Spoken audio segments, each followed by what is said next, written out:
जय श्री कृष्णा दोस्तों भागवत गीता का हमारा पहला अध्याय चल रहा है। उनके सभी श्लोक हम बारी बारी से एक एक करके जानने की कोशिश कर रहे हैं और उनका कुछ अनुवाद भी हम उदाहरण के साथ जानने की कोशिश कर रहे हैं।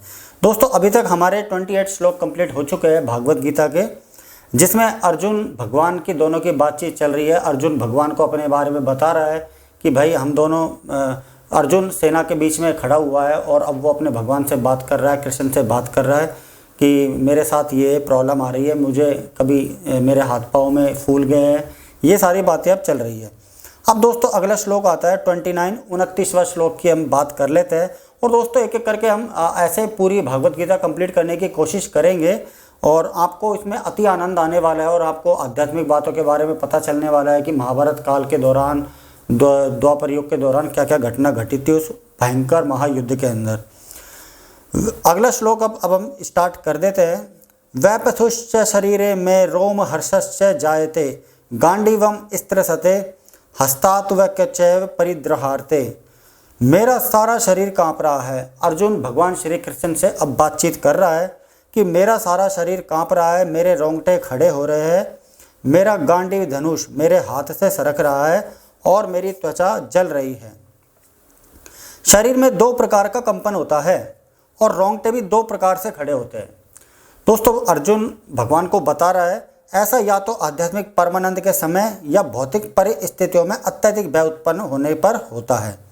अब अर्जुन भगवान से बोल रहा है कि भाई मैं सामने जो कौरवों की सेना में जो महारथी योद्धा खड़े थे, क्योंकि वो सारे एक दूसरे के रिश्तेदार हैं, अर्जुन के भी वो रिश्तेदार हैं, चाचा ताऊ मामा पुत्र पौत्र दादा परदादा ससुर मामा, ये सभी दोस्तों आपस में युद्ध लड़ रहे हैं और पांडवों के और कौरवों के बच्चे भी आपस में एक तरीके से भाई है। तो इस सारी चीज़ों को देखकर, ये सारी घटनाओं को देखकर अर्जुन अब ये बोल रहा है कि भाई मेरा शरीर कांप रहा है, मैं इनसे युद्ध करने की मेरी इच्छा नहीं हो रही है। तो ये सारी बातें वो कर रहा है। दिव्य साक्षात्कार में कोई भय नहीं होता। इस अवस्था में अर्जुन के जो लक्षण है वह भौतिक भय अर्थात जीवन के हानि के कारण है। यहाँ पर बताया जा रहा है दोस्तों, भागवत गीता के अनुसार बताया जा रहा है कि जो अर्जुन के अंदर जो लक्षण उत्पन्न हो रहे हैं, अर्जुन के अंदर जो लक्षण पैदा हो रहे हैं, वो भौतिक भय अर्थात जीवन की हानि के कारण।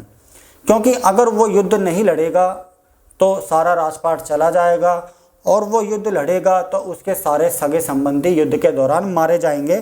तो ये भौतिक भय, उसको जो ये संसार का जो डर है, वो जैसे हम लोगों में भी डर बना रहता है कि भाई मैं वहाँ पर जाऊँगा तो ये हो जाएगा, मेरा इतने रुपये का नुकसान हो जाएगा, ये मेरे भाई है, इन्होंने मेरी ये सारी चीज़ें ले ली, तो ये एक तरह का भय है। अन्य लक्षणों से भी ये स्पष्ट है वह इतना अधीर हो गया है कि उसका विख्यात धनुष गांडीव उसके हाथों से सरक रहा था और उसकी त्वचा में जलन उत्पन्न हो रही थी। गांडीव जो धनुष है वो दोस्तों अर्जुन के पास है, उसे गांडीवधारी भी बोला जाता है। अब अर्जुन बता रहा है कि भाई मेरा धनुष भी हाथ से सरक रहा है, मेरी जलन भी हो रही है मुझे।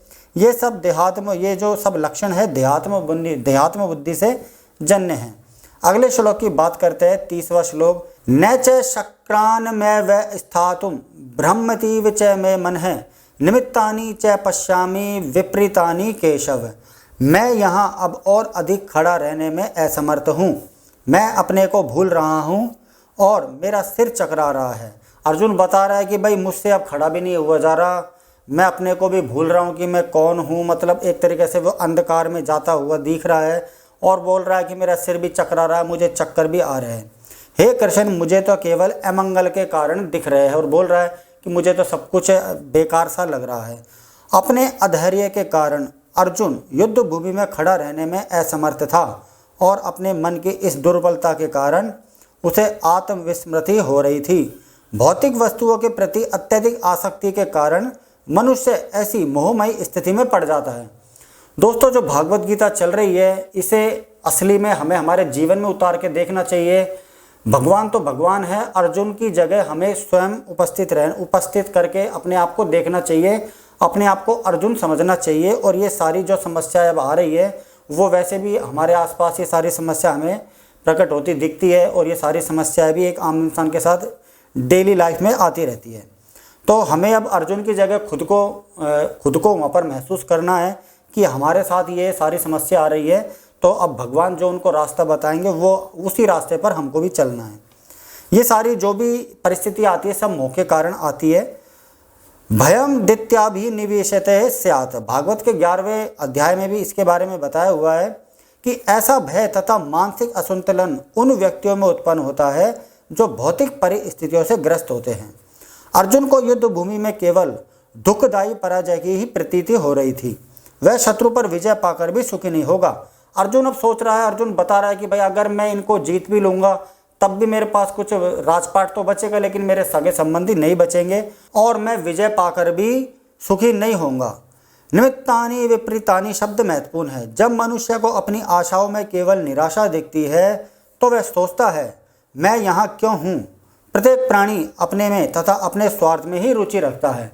ये शुरू से चला आ रहा है कि भाई सब अपने बारे में ही सोचते हैं, दूसरे के बारे में कोई कुछ नहीं सोचता। तो ये बताया भी गया है कि प्रत्येक प्राणी अपने में तथा अपने स्वार्थ के बारे में ही रुचि रखता है। किसी की भी परमात्मा में रुचि नहीं होती। कृष्ण की इच्छा से अर्जुन अपने स्वार्थ के प्रति अज्ञान दिखा रहा है। जब दोस्तों अर्जुन जैसा महान धनुधारी ये सारी चीज़ों के चपेट में आ गया, लेकिन दोस्तों इसे हम ऐसा नहीं बोल सकते कि अर्जुन वहाँ पर डर गया है। वो दयावश करुणावश ये सारी बातें बोल रहा है। और असली बात अगर बोली जाए, अगर असली बात हम समझ सकते हैं तो इसको ये दोस्तों हमारे लिए ही वो सारा ज्ञान दिया गया है, ताकि हम उस वक्त जब महाभारत काल में जब गीता का जो भी ज्ञान दिया गया था वो सब कलयुग के प्राणियों के लिए दिया गया है कि हम भी उस गीता को ज्ञान को लेकर इन सारी परिस्थितियों से लड़ने की हमें शक्ति मिल सके। ये सारी बातें भगवान बताएंगे, अर्जुन भगवान से पूछेंगे और भगवान उन सभी चीज़ों के उत्तर देंगे जो हमारी लाइफ में डेली घटना घट रही है। मनुष्य का वास्तविक स्वार्थ तो विष्णु या कृष्ण में निहित है। बद्धजीव इसे भूल जाता है, इसलिए उसे भौतिक कष्ट उठाने पड़ते हैं। ये सारी चीज़ों के जो लफड़े में पड़ता है उसे ही भौतिक कष्ट उठाने पड़ते हैं। अर्जुन ने सोचा कि उसकी विजय केवल उसके शौक का कारण बन सकती है। अब अर्जुन सोच रहा है कि भाई मैं जीत भी गया, मान लो कि मैंने इन सभी को मार भी दिया और सारा राजपाट मेरे पास आ भी गया, तो भी शौक का ही कारण है, क्योंकि मैं सुख किसके साथ भोगूंगा, मेरे सारे रिश्तेदार तो है ही नहीं।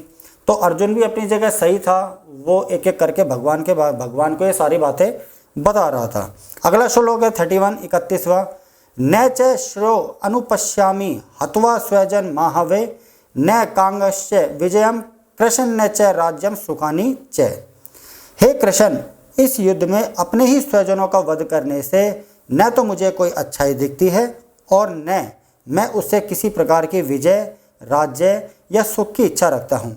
यह जाने बिना कि मनुष्य का स्वार्थ विष्णु या कृष्ण में है, सारे बद्ध जीव शारीरिक संबंधों के प्रति यह सोचकर आकर्षित होते हैं कि वे ऐसी परिस्थितियों में प्रसन्न होंगे। ये समझाने की कोशिश करी जा रही है गीता के द्वारा हम सभी लोगों को कि हम भगवान कृष्ण या विष्णु में विश्वास नहीं रखते और हम जो भौतिक परिस्थिति में जो भौतिक वस्तुएं होती है उनकी तरफ हम आकर्षित होते हैं और हम सोचते हैं कि इनसे हमारी खुशी रहेगी, हम इन्हीं में हम प्रसन्न रहेंगे। ऐसी देहात्म बुद्धि के कारण वे भौतिक सुख के कारणों को भी भूल जाते हैं। अर्जुन तो क्षत्रिय का नैतिक धर्म भी भूल गया था। कहा जाता है कि 2 प्रकार के मनुष्य परम शक्तिशाली तथा जाज्वल्यमान सूर्य मंडल में प्रवेश करने के योग्य होते हैं। यह है एक तो क्षत्रिय जो कृष्ण की आज्ञा से युद्ध में मरता है तथा दूसरा सन्यासी जो आध्यात्मिक अनुशीलन में लगा रहता है। अर्जुन अपने शत्रुओं को भी मारने से विमुख हो रहा है। अब अर्जुन अपने शत्रुओं को भी एक तरह से छोड़ रहा है कि भाई मुझे नहीं करना कुछ भी, अब मुझे ऐसा लफड़े में नहीं पड़ना, मैं जैसा हूँ मैं सही हूँ। अपने संबंधियों की बात तो छोड़ दे। वह सोचता है कि स्वजनों को मारने से उसे जीवन से सुख नहीं मिल सकेगा, अतः वह लड़ने के लिए इच्छुक नहीं है। जिस प्रकार की भूख न लगने पर कोई भोजन बनाने को तैयार नहीं होता। एक उदाहरण देके इसमें बताया गया है कि भाई अब अर्जुन ये लड़ाई करने का इच्छुक नहीं है और इसमें ऐसा एग्जाम्पल भी दिया हुआ है कि जिस प्रकार जब इंसान को भूख नहीं लगती है तो वो खाना बनाने के बारे में भी नहीं सोचता है। उसने तो वन जाने का भी निश्चय कर लिया। अर्जुन बोल रहा है कि भाई मैं वापस वन जाने को तैयार हूँ जहाँ पर एकांत में निराशापूर्ण जीवन काट सके, किंतु क्षत्रिय होने के नाते उसे अपने जीवन निर्वाह के लिए राज्य चाहिए, क्योंकि क्षत्रिय कोई अन्य कार्य नहीं कर सकता। उस दौरान क्षत्रिय को जो धर्म होता है वो होता है युद्ध लड़ना। युद्ध किससे लड़े ये जरूरी नहीं है, जो उसका धर्म बोलता है वो है युद्ध लड़ना। किंतु अर्जुन के पास राज्य भी नहीं है। राज्य कहाँ है? उसके लिए तो राज्य प्राप्त करने का एकमात्र अवसर है कि अपने बंधु बांधवों से लड़कर अपने पिता के राज्य का उत्तराधिकारी प्राप्त करे, जिसे वह करना नहीं चाह रहा था। दोस्तों, पांडव हस्तिनापुर के राजा थे और उनके जो बड़े पुत्र है युधिष्ठिर, पुराने समय में ये बोला जाता है, कहा जाता है कि जो सबसे बड़ा पुत्र होगा वही उत्तराधिकारी है उस राज्य का, उसे ही बाद में राजकुमार के बाद राजा बनाया जाता है। लेकिन यहाँ पर उसकी सारी प्रॉपर्टी, पूरा राज्य दुर्योधन के पास जा चुका था, इसलिए अब उसके पास एक ही रास्ता ये बचा है, अपने बंधु बांधवों को मारो और उनसे अपना उत्तराधिकारी प्राप्त करे, यानी कि उनसे अपना राज्य प्राप्त करो। इसीलिए वह अपने को जंगल में एकांतवास करके निराशा का एकांत जीवन बिताने के योग्य समझता है। अर्जुन ये सारा नहीं चाह रहा था, वह तो सोच रहा है कि भाई मैं तो जंगल में जाकर ही एकांतवास कर लूँगा और मैं अपना पूरा जीवन इसी प्रकार से बिताने को मैं योग्य समझता हूँ। तो दोस्तों, अर्जुन ऐसा नहीं है कि वो एक डरपोक इंसान है। अर्जुन उस जमाने का श्रेष्ठ योद्धा था, श्रेष्ठ धनुधर योद्धा था। लेकिन वो बोलते हैं ना कि पिछले जैसे हमने अध्याय में पढ़ा था कि अर्जुन हम सभी के लिए सारी रुचि प्रकट कर रहा है, जो हमारे साथ घटना घटती है आज के समय में, बस हमें जो गीता में बातें बताई जा रही है उस बात को हमारे जीवन में रखकर सोचना है। ये सारी गीता हम लोगों के लिए ही बोली गई है भगवान के द्वारा, और अर्जुन के द्वारा ये पूछे गए जो सवाल है वो सब हमारे लिए ही पूछे गए हैं और भगवान ने सब हमारे लिए ही बताए, ताकि हम हमारी लाइफ में हर समस्या का समाधान पा सके, सभी परिस्थितियों से हम बाहर निकल सके। तो दोस्तों, आज हमारे 31 श्लोक कंप्लीट हो चुके हैं और अब कल देखते हैं दोस्तों, अब कल आगे के जो 32, 33, 34, 35 श्लोक में अब क्या क्या घटना घटने जा रही है। अभी तक अर्जुन भगवान से सारी बातें कर रहा है, भगवान को वो अपने बारे में बता रहा है, अपने जो उसके साथ जो घटनाएं घट रही है वो एक एक करके भगवान को ये सारी बता रहा है। अब अगले श्लोक में हम जानेंगे कि भगवान इन सभी चीज़ों का क्या क्या उत्तर देते हैं। तो दोस्तों, आप कमेंट करके भी जय श्री कृष्णा, जय श्री राधे जरूर टाइप करें। ओके दोस्तों, जय श्री कृष्णा, राधे राधे।